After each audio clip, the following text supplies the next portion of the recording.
Brasileiros relatam que foram atraídos para o conflito na Ucrânia e para a Rússia por meio de promessas falsas de trabalho, mas acabaram submetidos a situações extremas.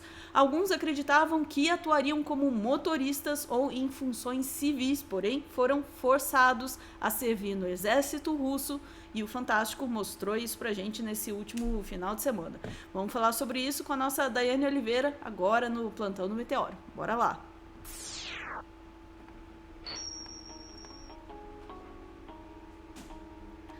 Daiane, as pessoas foram. Ai, desculpa dar risada, porque é horrível isso, mas as pessoas são atraídas para ir para se envolver num conflito em outro país? Pois é, a pergunta do insanidade eu vou deixar aqui só nesse comecinho. Deve ter pena, é uma boa pergunta, mas a gente vai falar sobre isso. O Fantástico fez uma matéria bem interessante, trouxe vários dados, aí várias entrevistas. A gente vai assistir um pedacinho, cerca de 3 minutos, sobre esses brasileiros que foram atraídos. Inclusive, tem dos dois lados, tá? A gente vai falar também sobre um brasileiro que foi atraído para dirigir um caminhão na Rússia. Na verdade, o caminhão era destino à guerra, tá? Ele foi para a guerra. Tem vários relatos. E a gente pode perguntar justamente, essas pessoas foram sabendo o que iam fazer lá? Essas pessoas foram atraídas por quê? Dinheiro, adrenalina, poder? Então, não precisa ninguém ter pena por enquanto não, mas ouçam as coisas que a gente que o Fantástico trouxe agora, e já começa com um baiano. E esse baiano, inclusive, baiano de Cajazeiras. É um bairro super popular aqui de Cajazeiras, de Salvador. E esse homem, ele era, inclusive, acusado de aliciar outros brasileiros e ficar também com uma parte do valor que seria destinada para esses brasileiros, que eles pagavam a esse baiano para ir para a guerra da Ucrânia, defender a Ucrânia como mercenário. Então, insanidade, eu acho que isso já responde a sua pergunta, mas vamos lá, Ana, vamos lá, que o Fantástico se empenhou para trazer, e eu acho realmente importante trazer como alerta o que está acontecendo. Ser meu conterrâneo, lutando junto com a gente aqui nas trincheiras, nos assaltos na Ucrânia contra o exército russo. Tenho passagem aérea garantida para você vir para a Ucrânia, uma recepção excepcional. Slava Ucrânia. Bom, meu nome completo é João Victor de Jesus Teixeira, né? Eu sou baiano e usava o codinome Arcanjo no militarismo. Foi João, o Arcanjo, que gravou o vídeo quando lutava em território ucraniano. Foi algo que hoje eu não gravaria. Eu me arrependo muito de ter ido, muito de ter chamado as pessoas para irem para lá. Eu vi muitos amigos morrendo. E naquele momento eu decidi que a guerra não era para mim. Mas por que ir para a Ucrânia? O Marcos, produtor musical e empresário, foi por um motivo primordial. Questão financeira. São os chamados mercenários de guerra. O Fantástico tem acompanhado o assunto nos últimos anos. David não tem problema em ser chamado de mercenário. É assim que são conhecidos os combatentes estrangeiros que participam de guerras em troca de dinheiro. De certa forma, eu vou trocar tiro, posso cair, posso matar ou morrer em combate. Por dinheiro, eu sou um mercenário. Eu gosto. O valor que recebem para lutar depende da guerra e também do grupo militar do qual fazem parte.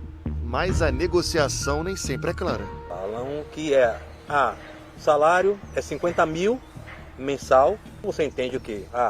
Em reais. 50 mil hryvnias vai dar 5.800 reais. Mas por que você achou que era em real? Porque o que vem na cabeça é em real. Muitos desses combatentes aprendem técnicas militares em grupos como a Legião Estrangeira, na França. Mas esse não é o único caminho. Você serviu o exército aqui? Não, nunca servi o exército. Você tinha experiência? Não, nenhuma. Nenhuma? Nenhuma. Tudo que eu sei hoje em relação à guerrilha, eu aprendi na Ucrânia. A família do Redney tem uma boa condição financeira. Para ele, mais do que as promessas de dinheiro, pesou a busca por adrenalina. Desde moleque assistindo filmes e com vontade de servir o exército aqui no Brasil, e acabei me frustrando por não conseguir o acesso, mas não deixei esse sonho para trás, né? Ele achou que ficaria 30 dias no... vou te pedir para pausar um pouquinho, porque esse rapaz, ele responde uma pergunta que a gente teve lá no grupo do Meteoro, né? A Sofia até perguntou assim, gente, eu não sei o que é que faz que essas pessoas, né, empreendem isso, e esse rapaz, ele responde um pouco, ele, no caso, não foi por dinheiro, a família dele tinha certas condições, mas ele queria viver a adrenalina. E agora o Fantástico teve acesso a um vídeo da filha dele, que a filha dele, desesperada, pedindo para ele voltar, que ele ia ficar apenas 30 dias, que já é muito, você ia para uma guerra, e ele acabou passando mais de 100 dias lá. Vamos assistir mais um trechinho, Ana, que é assustador. Eu tô me segurando para não falar o que eu tô pensando. Vamos Máximo na Ucrânia. Ficou 172. E a filha mandando mensagens no celular. Redney ficou a 100 metros dos russos. Num ataque à granada, foi ferido. Ficou com o lado direito do corpo paralisado por uns dias. Perdeu 17 colegas, entre eles o paranaense Wagner. Ele morreu como? Ele saiu da trincheira sem equipamento e acabou que um drone atingiu ele. Ele estava sem equipamento nenhum, sem colete, sem nada. O nome de guerra do Wagner era Braddock. Redney trouxe da Ucrânia a farda do amigo e uma camisa do Internacional, time de coração do Wagner. Eu pretendo um dia, se eu encontrar a filha dele, né, entregar para ela e falar um pouco do grande pai que ele foi. Segundo o Itamaraty, desde o início da guerra, 19 brasileiros morreram na Ucrânia. Outros 44 estão desaparecidos.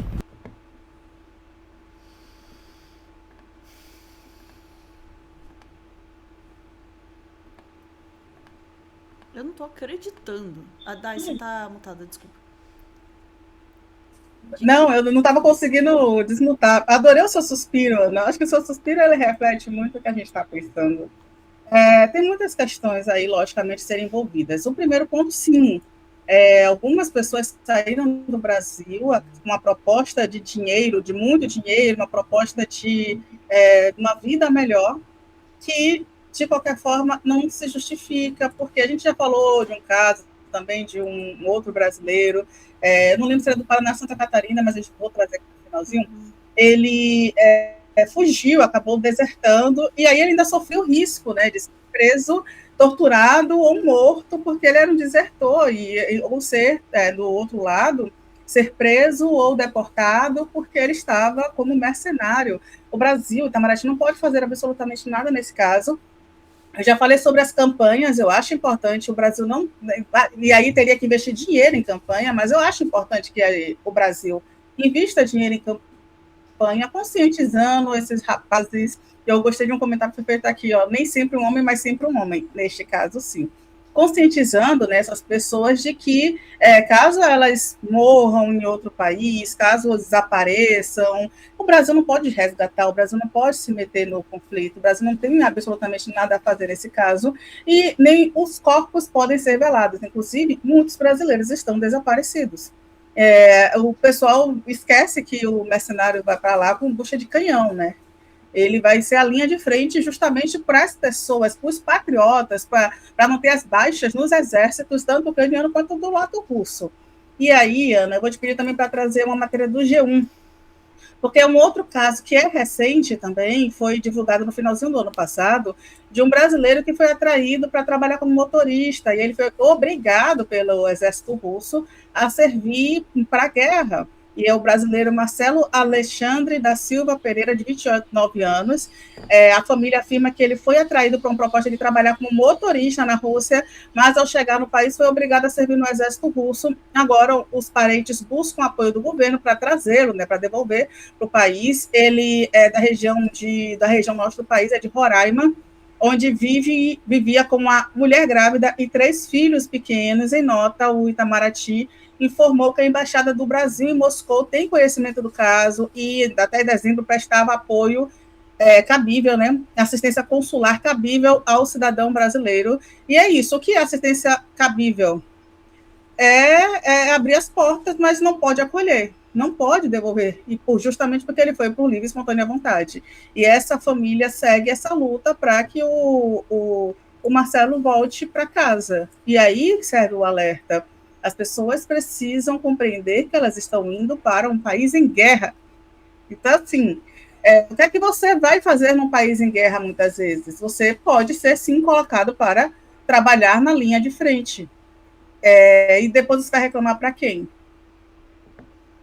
Sabe? E uma coisa, só um pessoal lembrou aqui, e esse baiano, primeira pessoa, né, o baiano, que era uma pessoa que fazia, sim, vídeos publicando, chamando pessoas para a guerra na Ucrânia. Ele fazia questão de divulgar essas imagens, falar sobre a vida dele. O soldado é o Big Joe, mas é mais conhecido como Arcanjo.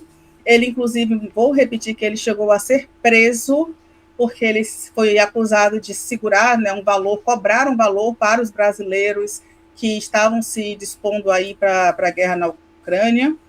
E depois, na entrevista do Fantástico, mais lá para o final, ele fala que sofreu bastante, que passou por frio, que passou fome, mas nos vídeos estava tudo bem, né? Uhum. Isso, Ana. Eu lembro, inclusive, Dai, eu já tinha visto o vídeo de convocação dele. Não tinha visto a história completa, né, dele, falando, né, do que ele viveu. Acho que é muito importante que o governo brasileiro realmente não tem como prestar assistência para as pessoas que vão, mas talvez uma campanha de educação, né, para que as pessoas saibam que existe esse tipo de aliciamento, no que elas estão se enfiando, né, e uma boa olhada nessas propagandas, né, e deve ter mesmo, assim, em algum nível, isso deve ultrapassar também a contratação de mercenários, como é o caso do cara que achou que ia pilotar caminhão. Talvez isso aí já esteja no nível do tráfico humano mesmo, como a própria família estava afirmando ali naquela matéria. Né, se envolve uma promessa enganosa de fato ou não para a pessoa, isso, né, para o lado da ajuda de alguma forma. Por outro, a gente fica indignado, assim, né, porque por que alguém vai se meter, né, num conflito, né, de outro país, enfim. E aí tem algumas questões. Exércitos mercenários não são uma novidade, tá? Isso existe como uma atividade econômica, é foda de dizer, né? Mas é uma prática recorrente em guerras. Normalmente você pensa no exército mercenário como um grupo que é treinado para isso, né? Como a própria matéria estava dizendo, que é treinado para isso, e faz disso a sua atividade assumindo esses riscos. O que está acontecendo aí é um pouco disso, mas não é exatamente a mesma composição de um exército mercenário.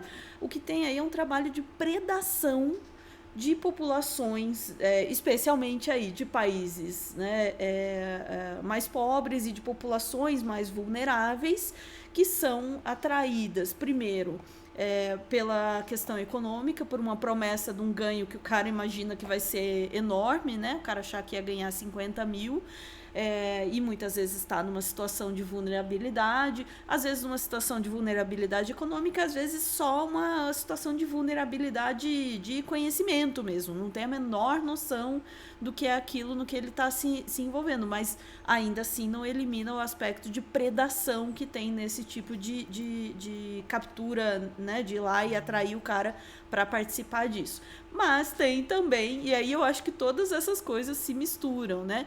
Tem também essa coisa né, como é o caso do moço que tinha ali na matéria, assim, que foi atraído pela adrenalina, ele diz, por uma fantasia. E isso daí é talvez um lado de um adoecimento, né? Um sintoma de um adoecimento social muito grave, né?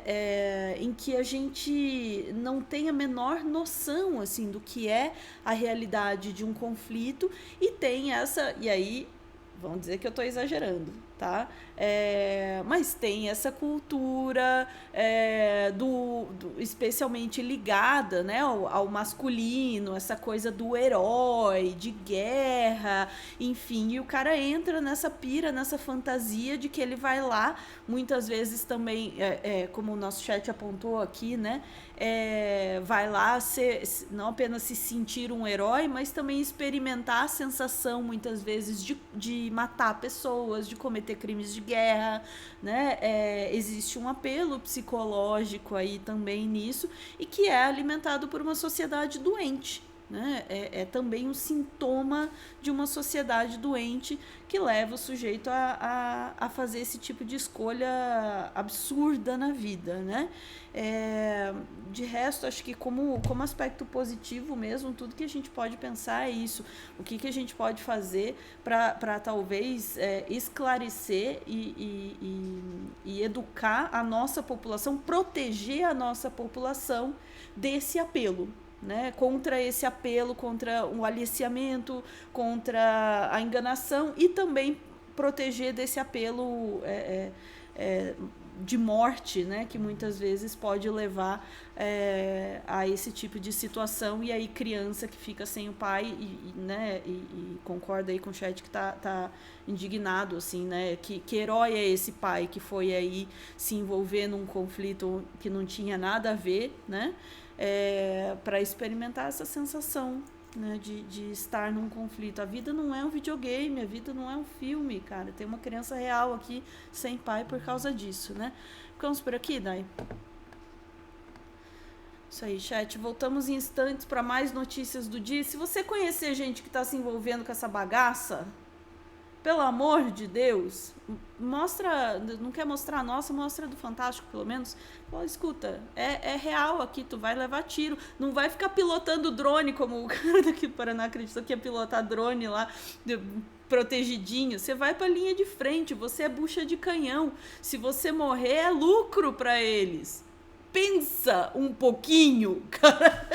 Só a minha vontade de dizer isso. Pensa, só um pouquinho, né? Ficamos por aqui, a gente volta em instantes para mais notícias do dia. Eita, rapaz!